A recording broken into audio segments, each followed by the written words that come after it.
I welcome you back to our returning study and ongoing study in the Gospel of Matthew.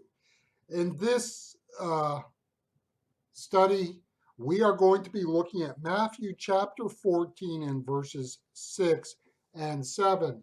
And I'm going to be reading out of the New American Standard Bible. Matthew chapter 14 and beginning at verse 6.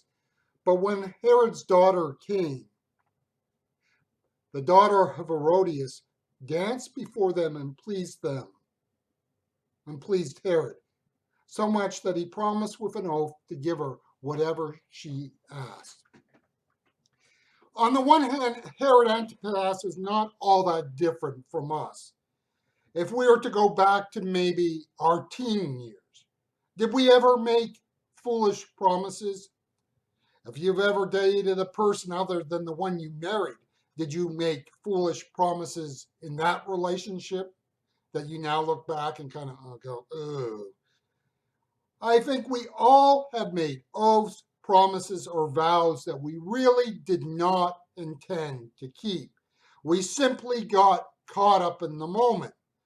That is why when you have a teenager, you are leery about the friends that they have, because a teenager can get caught up in a group in a moment of time and make vows, oaths, or promises that can be self-destructive. And we also know that among teenagers, sometimes drugs and alcohol get into the mix, and you get that, and all of a sudden things are accepted and challenged to, and people get involved in things that can be absolutely self-destructive. You see, Herod was not the first person, or for that matter, the last person caught up in a drug infused debauchery to make a foolish vow or promise. One of the ways that people get caught up in foolish promises is because of their desire for love and sex. And we know that in our culture, we have absolutely blurred the line between them. In other words, if you look at our culture, what have we done? We have made all sorts of forms of sexual acts love. Now, if you make the sex acts love, then to have sex is to love. And when blurring that distinction, we have created a situation where people get caught up and trapped in commitments that they do not want to do. You know, it was not a sexual act, it was love. Love is good, so sex must be good. The problem, of course, is that once people cross that line and make commitments to a person, or they make commitments to a lifestyle, once that intimacy is expressed, it is not easy to turn back. Once you've crossed that line, it is not easy to dial it back.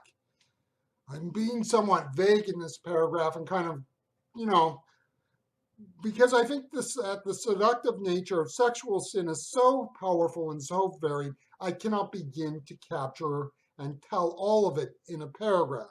The point I'm making is that the root of what Herod Antipas did on that day was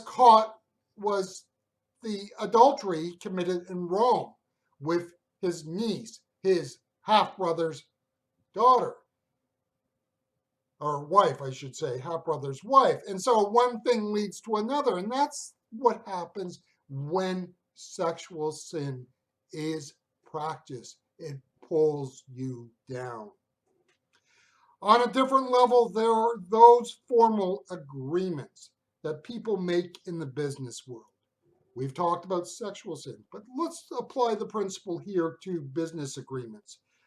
It can be to form a business partnership or maybe a strategic alliance between your company and another company that is perceived to create a synergy which will allow each business opportunities that individually it cannot have. You can create a legal document, and now you have created a vow. There is nothing wrong in that. Businesses do it all the time. There's nothing wrong if you have done your preparatory work. Legal documents are an expression of intent, and we as believers do not want to make commitments to things that are at odds with our faith. We understand that legal documents are not easily repealed. In other words, you in the world of business can get yourself caught up if you're not careful in things that are counter to the faith. I think we would say it is be fair. We can say this and be fair in the promise. Limit what you make oaths for, and what you make an oath for, follow through on. If you've ever dealt with children with autism, one of the marks of autism is that they can be very black and white in their thinking. You express the fact that you want to do something. If things work out, you will do it. With an autistic child, the problem is that is not heard that way. If you don't follow through on that, you lied, you broke your promise. There is a sense in which, for autistic children, at times, they do not understand the conditional nature of things. It is going to be, and that is it. And if you don't do it, you are to be held accountable. Things always come up and plans can change, as they do for all of us.